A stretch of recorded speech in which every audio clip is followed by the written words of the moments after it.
আপনি কি কখনো খেয়াল করেছেন স্বপ্নে বারবার একই জায়গা বা একই দৃশ্য দেখতে পাচ্ছেন?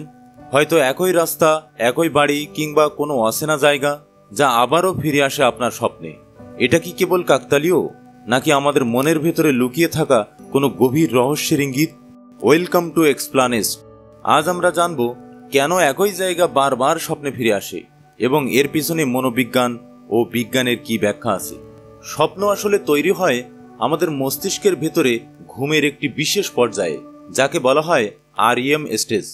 এই সময় আমাদের মস্তিষ্ক বিশ্রামে থাকলেও স্মৃতি, ভয় আর ইচ্ছাগুলোকে একসাথে মিশিয়ে অদ্ভুত সব ছবি তৈরি করে। তাই আমরা যেসব জিনিস সারাদিন ভেবে থাকি বা মনে চাপ রাখি, সেগুলোই স্বপ্নে ভিন্ন আকারে ফিরে আসে। এর ভিতরে এক ধরনের রিপিটেড ড্রিম থাকে, যেখানে আমরা একই জায়গা বা একই ঘটনা বারবার দেখতে পাই।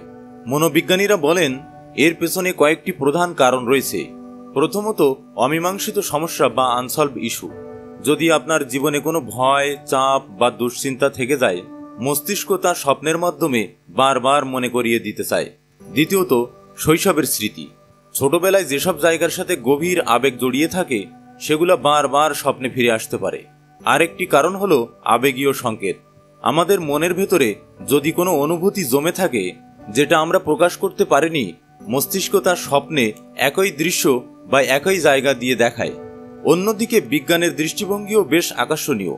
নিউরোসায়েন্স বলে, যখন মস্তিষ্ক একই নিউরাল পথ হয়ে বারবার সক্রিয় করে, তখন একই ধরনের দৃশ্য বা জায়গা স্বপ্নে তৈরি হয়। তাই স্ট্রেস, ট্রমা কিংবা বড় কোনো সিদ্ধান্ত নেওয়ার সময় আমরা বেশি রিপিটেড ড্রিমস দেখি।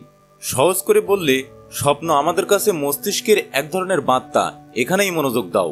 তাহলে দেখা গেল একই জায়গা বারবার স্বপ্নে দেখা কোনো রহস্য নয়, বরং এটি আমাদের মনের গভীর সংকেত, যা হয়তো কোনো সমস্যার সমাধান চায় কিংবা আমাদের আবেগকে মনে করিয়ে দিতে চায়।